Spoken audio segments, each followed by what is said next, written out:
Nous sommes retrouvés avec son Excellence, Monsieur le Président de la République, depuis 11h45 jusqu'à maintenant, je crois qu'il est 15h moins 10. Donc comprenez l'intérêt des sujets qui ont été abordés avec la délégation du FPI, conduite par son président, le Premier ministre Afin Guessan. Nous avions eu à examiner les questions d'actualité nationale, en dehors des problèmes qui ont été passés en revue dans le cadre du CPD, le cadre permanent du dialogue, à savoir les questions liées à la libération des prisonniers de la crise post-électorale, la question du dégel des comptes, la question du retour des réfugiés et des exilés, la question de l'indemnisation des victimes et les questions institutionnelles et constitutionnelles. C'était le premier point de l'ordre du jour. Ça faisait 8 points, on avait 8 questions que nous avions eu à analyser. Ensuite, dans un second temps, les questions liées au renforcement de la démocratie en Côte d'Ivoire. Nous avons abordé ces questions, mais je peux vous dire qu'au niveau du président de la République, nous connaissons toujours sa position. Il s'agit pour lui d'aller résolument à la réconciliation nationale à travers le dialogue avec l'opposition. Pour l'essentiel, des acquis ont été reconnus, ont été faits. Je pense que je vais laisser la parole au président du FPI, puisque c'est eux qui ont demandé le rendez-vous. Il vous dirait exactement quelles sont les satisfactions, le degré de leur satisfaction. Et je pense que, profondément, toutes les questions touchant la nation ivoirienne ont été abordées, adressées avec beaucoup d'attention par son Excellence le Président de la République. Je vous remercie. Bien, merci, chers amis. Et comme le dit si bien le ministre d'État Oussou, nous avons eu l'honneur d'être reçus par le chef de l'État pendant près de 3 heures. C'est pour dire tout l'intérêt qu'il a accordé à notre visite de ce matin. Je voudrais donc profiter de votre micro d'abord pour lui dire merci. Ce n'est pas courant. Depuis 2011, je crois que c'est la deuxième fois que l'opposition rencontre le chef de l'État. C'est donc une réunion toute particulière. Et ce que je peux vous dire, c'est que c'est une réunion qui, par son contenu et par sa qualité, marque une autre étape, une autre phase de processus démocratique dans notre pays. Par la qualité, parce que nous avons abordé tous les grands sujets qui nous préoccupent ces dernières années et nous avons enregistré de réelles avancées.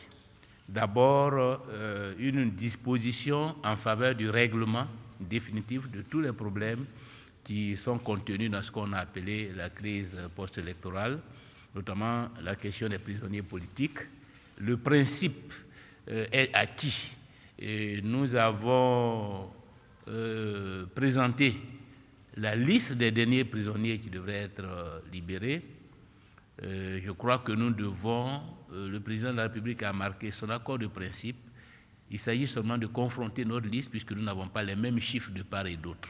Et donc avec le ministre Aoussou, nous allons, et le ministre d'État Ahmed Bakayoko, nous allons dans les jours à venir regarder ensemble, puisque au moment où nous parlons de 300 personnes, du côté du gouvernement, on nous parle de 150 à 140 personnes, donc il s'agit de confronter les listes.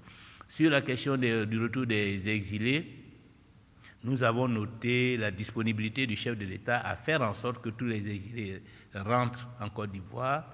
Nous avons salué les initiatives récentes qui ont concerné le retour de plusieurs centaines de Libéria, la rencontre à Gigolo qui a permis au chef de l'État et à son homologue du Libéria d'avancer sur ce programme, et le chef de l'État nous a assuré que dans les mois à venir, il y a un programme pour que les autres exilés au Libéria, tout comme un peu partout ailleurs, rentrent.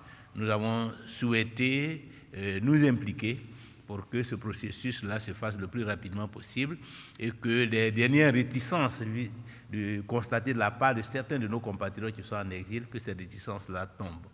Nous avons parlé aussi du dégel des comptes.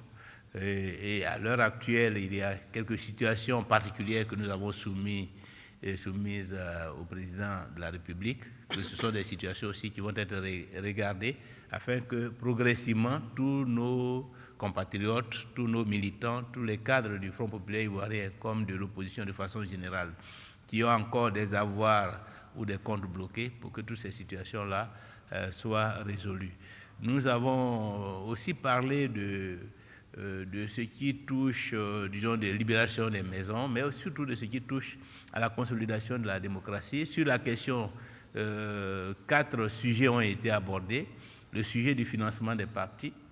Et sur ce sujet-là, nous avons souhaité que pour l'ensemble de l'opposition, les mesures exceptionnelles qui ont été prises en 2015 pour financer les partis politiques, ces mesures-là soient reconduites en attendant l'élection législative à venir qui permettra d'asseoir des règles claires et objectives de financement des partis politiques. Nous-mêmes, nous avons un contentieux avec le gouvernement par rapport à des arriérés de financement qui n'ont pas été payés les années précédentes. Le chef de l'État a marqué sa disponibilité à faire en sorte que cette question-là soit réglée dans les meilleurs délais. Nous avons posé aussi la question du financement des candidats à l'élection présidentielle. Sur le principe, donc, nous nous sommes entendus. Il s'agit de voir quelles sont les règles qui vont être appliquées pour que les candidats qui ont, en particulier le candidat du Front populaire ivoirien, puissent, je dirais, régler de façon particulière une part des frais engagés au cours de la campagne, comme le prescrit la loi. Ce n'est pas une invention. La loi ivoirienne indique que les candidats à l'élection présidentielle, après les élections, peuvent bénéficier de subventions pour contribuer à appuyer les dettes de campagne.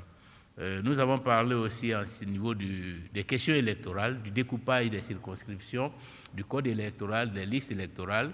Sur cette question, nous avons fait connaître au chef de l'État et aux membres du gouvernement que nous avons enregistré des disparités dans la représentation des Ivoiriens à l'Assemblée nationale, entre les circonscriptions, et souhaiter qu'avant l'élection législative à venir, des ajustements soient opérés de manière à ce qu'il y ait un minimum d'équilibre Évidemment, c'est une question donc, qui doit être discutée avec la commission électorale indépendante en concertation avec le ministère de l'Intérieur.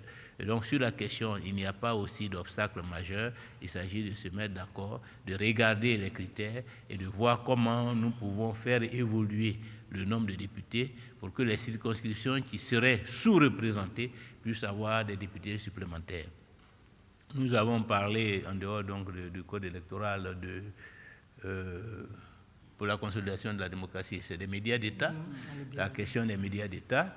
Nous avons souhaité que l'espace audiovisuel soit libéralisé, parce que nous notons malheureusement que la Côte d'Ivoire est l'un des derniers pays dans la sous-région où les médias sont encore monopolisés, les ondes sont monopolisées par les médias d'État.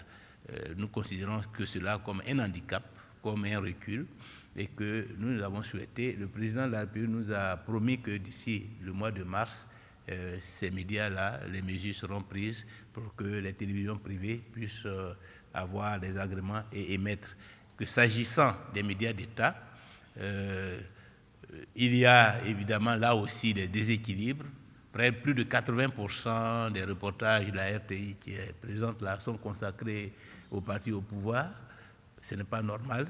Donc, nous avons souhaité que les organes de régulation soient réformés pour favoriser l'expression équitable de tous les courants d'opinion. Et je crois que dans le cadre de cette grande réforme des médias audiovisuels, des mesures vont être prises. En tout cas, nous allons veiller à cela, de manière à ce que la haute autorité de la communication audiovisuelle, comme le Conseil national de la presse, soient des instruments de régulation véritable et non des démembrements du gouvernement pour servir les intérêts du parti au pouvoir. Bon, je crois que globalement, voilà un certain nombre. La loi sur le statut de l'opposition, je crois que cela aussi participe de l'innovation politique en Côte d'Ivoire. Les situations que nous avons vécues jusque-là montrent bien que pour ancrer la démocratie, pour, disons, booster la démocratie, il faut qu'il y ait un cadre qui soit régi par une loi et qui fixe les règles du jeu politique entre les acteurs politiques, notamment entre le pouvoir et l'opposition. Le gouvernement a déjà soumis un texte. Nous avons souhaité que ce texte-là soit adopté le plus rapidement possible afin que le cadre du jeu politique soit assaini, consolidé et que cela contribue à la stabilité politique et à la démocratie dans notre pays. Le président de la République nous a assuré qu'à la prochaine session parlementaire, donc d'ici avril, cette loi-là sera soumise au Parlement de manière à ce que l'arsenal juridique qui organise le jeu politique en Côte d'Ivoire soit renforcé. Donc voilà, chers amis, un certain nombre de questions. Pour vous dire que c'est une rencontre qui a été très, très instructive, positive, et qui, de mon point de vue, marque un nouveau départ de la vie politique dans notre pays.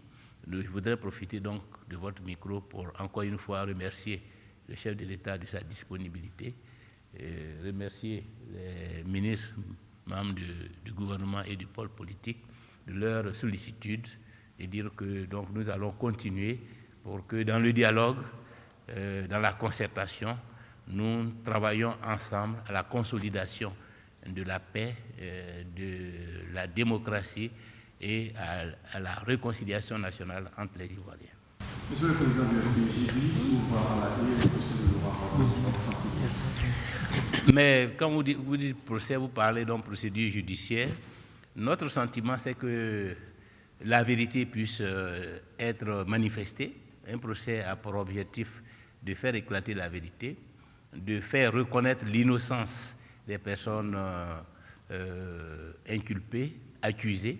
Et connaissant le président Gbagbo, ayant travaillé avec lui pendant tout ce temps, ayant été moi-même impliqué dans la crise que le pays a connue depuis 2002 jusqu'en 2010, j'ai bon espoir que le président Gbagbo fera connaître son innocence et qu'il nous reviendra à l'issue du procès.